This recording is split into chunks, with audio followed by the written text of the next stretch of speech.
সালামুন আলাইকুম। আজকের আলোচনার বিষয়বস্তু হচ্ছে গান বাজনা। গান বাজনা হারাম, এটা আমরা অত্যন্ত ক্ষুদ্রকাল থেকেই শুনতে শুনতে বড় হয়েছি। এমনকি আমাদের পাড়ায় মহল্লায় যে যারা অত্যাধিক ধার্মিক ফ্যামিলি, প্র্যাকটিসিং মুসলিম, খুব বেশি ধর্মকর্ম পালন করত, ধর্মের সাথে নিজেদেরকে জড়ায় রাখতো, ও সমস্ত ফ্যামিলিতে গান বাজনার যে উপকরণ, বিশেষ করে টিভি, রেডিও, তারপর আপনার এই বক্স, এই সমস্ত জিনিস অনুপস্থিত থাকতো। তার কারণ তারা খুব মন থেকে বিশ্বাস করে যে গান বাজনা হারাম। আচ্ছা, তো গান বাজনা যদি হারাম হয়, তাহলে এই হারামের ঘোষণা কার পক্ষ থেকে আসবে? নিশ্চিতভাবেই আল্লাহর পক্ষ থেকে আসবে। তার কারণ আল্লাহ তাআলা আশরাফুল মাখলুকাত হিসাবে মানুষ সৃষ্টি করছেন, এবং এই মানুষকে তিনি তার পছন্দের শরিয়া অনুযায়ী পরিচালনা করার জন্য তিনি কিতাব দিছেন, যে কিতাব আল্লাহর রাসূল সাল্লাল্লাহু আলাইহি সাল্লামের উপরে নাজিল হয়েছে।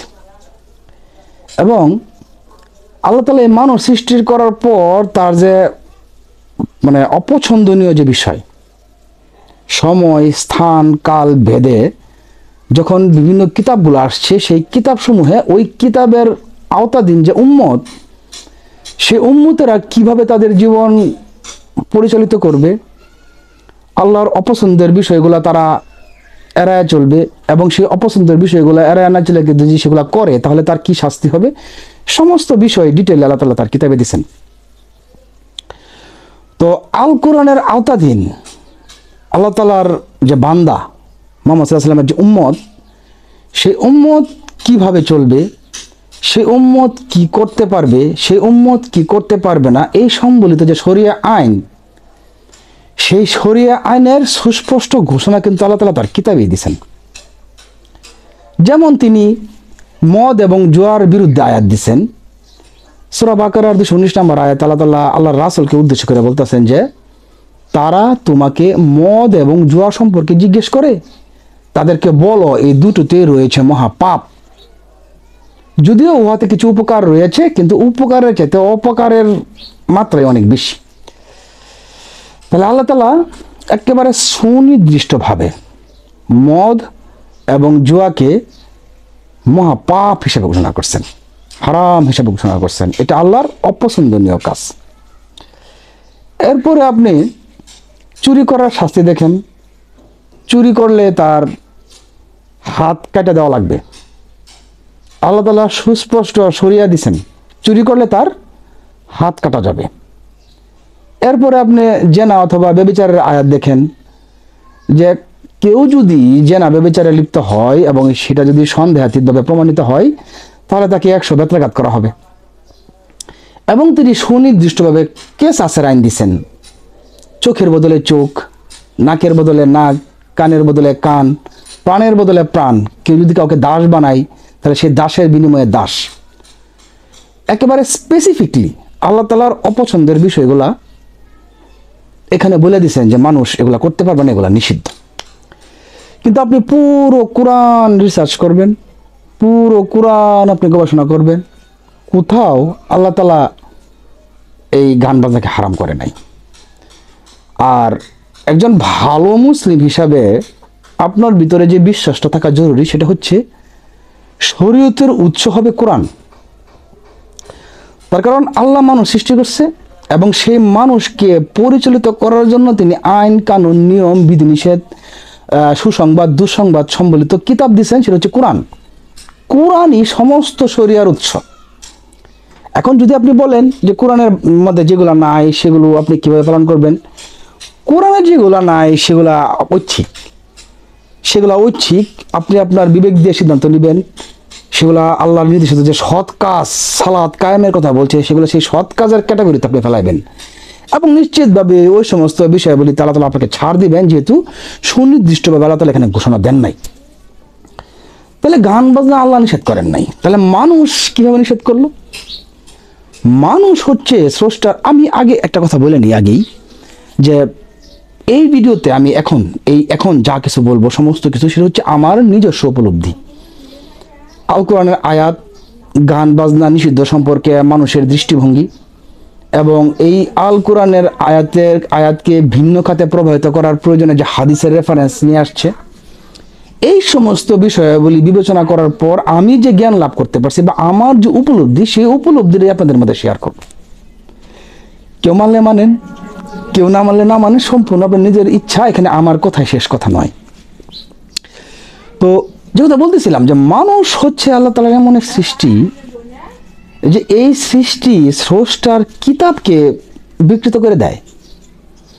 স্রষ্টার কিতাবের ভিতরে তার নিজস্ব চিন্তা ভাবনা সন্নিবেশিত করে দেয়, যার উৎকৃষ্ট উদাহরণ হচ্ছে ইনজিল।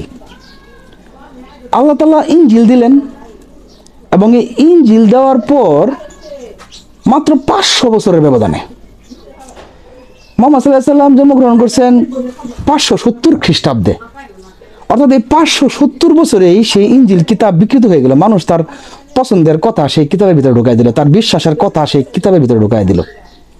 তো 1400 বছর পরেও কোরআন এখনো অবিকল অবিকৃত আছে। তার কারণ আল্লাহ তাআলা স্বয়ং কোরআনের হেফাজত করার ঘোষণা দিয়েছেন, তা না হলে পরে এই মানুষ কোরআনকে বিকৃত করে দিত। তাহলে 1400 বছরে মানুষ কোরআনকে বিকৃত করতে পারে নাই, তাহলে সে করছেটা কি?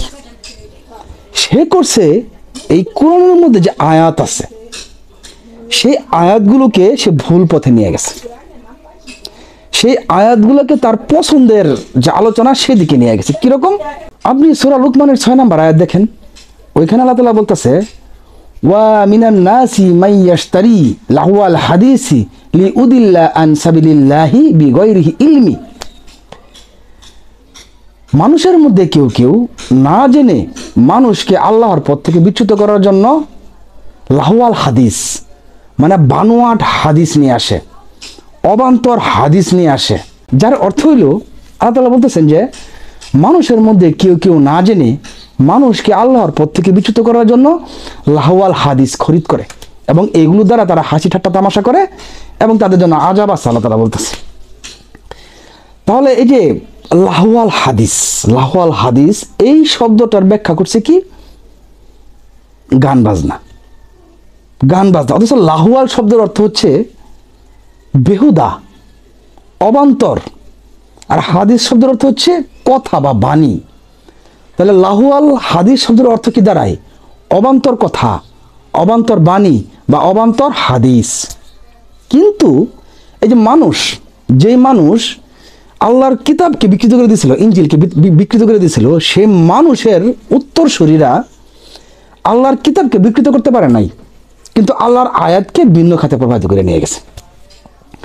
সুস্পষ্টভাবে আল্লাহ তাআলা এখানে বলতেছে যে মানুষের মধ্যে কেউ কেউ না বুঝে মানুষকে আল্লাহর পথ থেকে বিচ্যুত করার জন্য অবান্তর হাদিস নিয়ে আসে, আর তারা বলতেছে কি এই গান বাজনা নিয়ে আসে। এখন আপনাকে আমি একটা বেসিক প্রশ্ন করি, বলেন তো, গান বাজনা শুনে কেউ আল্লাহর পথ থেকে বিচ্যুত হয়ে যায়, নাকি অবান্তর হাদিসের কারণে মানুষ আল্লাহর পথ থেকে বিচ্যুত হয়? আপনাকে আমি ধরে সহি হাদিসের গ্রন্থ থেকে কমপক্ষে 50টা হাদিস আপনাকে আমি দিব, যে হাদিসগুলা আপনাকে আল্লাহর পথ থেকে বিভ্রান্ত করবে, মানুষকে সরায় দিবে। আপনি বুখারী শরীফের 233 নম্বর হাদিস দেখেন, একেবারে অনলাইন ভার্সন, ইসলামিক ফাউন্ডেশনতে প্রকাশিত, একেবারে টাটকা মিথ্যা কথা এবং আল্লাহর যে কিসাস আইন, কিতাবের আইন, সেই আইনের বিপক্ষে, একদম টোটালি বিরোধী।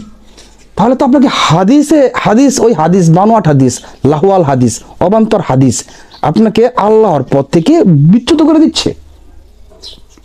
তাহলে আল্লাহ তাআলা এখানে বললেন লাহওয়াল হাদিস, অর্থাৎ অবান্তর হাদিস মানুষকে আল্লাহর পথ থেকে বিচ্যুত করে। কিন্তু এই মানুষ করলো কি?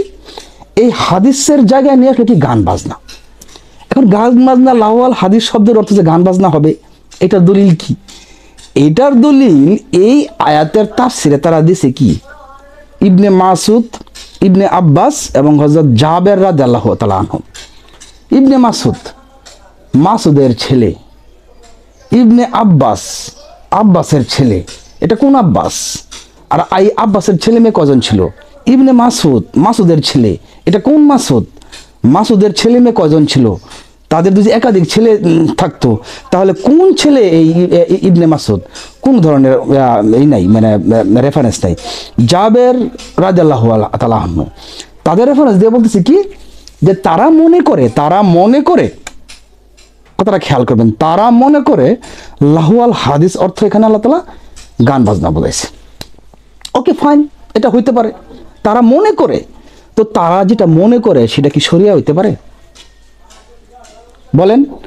ইবনে মাসুদ যত বড় সাহাবী হোক, ইবনে আব্বাস যত বড় সাহাবী হোক, জাবের রাদিয়াল্লাহু আনহু যত বড় সাহাবী হোক, তারা কি শরিয়া দিতে পারে? তাদের মতবাদ কি শরিয়া হইতে পারে? এরপরে দেখেন আরো রেফারেন্স দিচ্ছে এই আয়াতের তাফসিরে। ওই যে বুখারী শরীফে হাদিস আছে, আপনার এই আল্লাহর রাসূল নাকি বলছে, শেষ জামানায় মানুষ মদের নামকে পরিবর্তন করিয়া পান করবে, মদের নাম পরিবর্তন করিয়া পান করবে, এটাকে তারা ধরে নিছে গান বাজনা হিসেবে। অর্থাৎ আল্লাহর সৃষ্টি মানুষ কোরআনকে সরাসরি বিকৃত করতে পারে নাই, সেই যে না পারার যে আক্ষেপ, সেই যে না পারার খেদ, সেই আক্ষেপটাকে মোচন করার জন্য এই আল্লাহর আয়াতকে হাদিসের রেফারেন্স দিয়া আল্লাহ তাআলা কিন্তু এখানেই বলছে লাহওয়াল হাদিস, মানুষকে আল্লাহর পথ থেকে বিচ্যুত করার জন্য বেহুদা হাদিস নিয়ে আসে। এই যে দেখেন ইবনে মাসুদ, ইবনে আব্বাস, জাবের রাদিয়াল্লাহু আনহু, এই এদের রেফারেন্স দিয়ে এই যে বেহুদা কথা নিয়ে আসা এই আল্লাহর আয়াতের ভুল পথে নিয়ে গেছে। তো টোটালি এই আলোচনার সারমর্ম হচ্ছে একটাই, মহাবিশ্ব সৃষ্টি করছে আল্লাহ তাআলা, মহাবিশ্বের প্রতিনিধি হিসেবে আল্লাহ তাআলা সৃষ্টি করছে মানুষ, এবং এই মানুষকে তার পছন্দ অনুযায়ী পরিচালিত করার জন্য তিনি কিতাব দিছেন। এবং মানুষ যদি আল্লাহ তাআলার পছন্দ অনুযায়ী চলাফেরা করে, তার জীবনযাপন করে, তার জন্য তাকে জান্নাত দিবেন।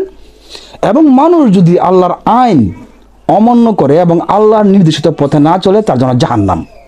এবং সেই আইন কিভাবে মানুষ অমান্য করবে, সেই আইনগুলা কি কি, তার বেসিক আল্লাহ তাআলা তার কিতাবে দিয়ে দিয়েছেন। যেগুলো হারাম সেগুলো সুস্পষ্টভাবে হারাম করছেন।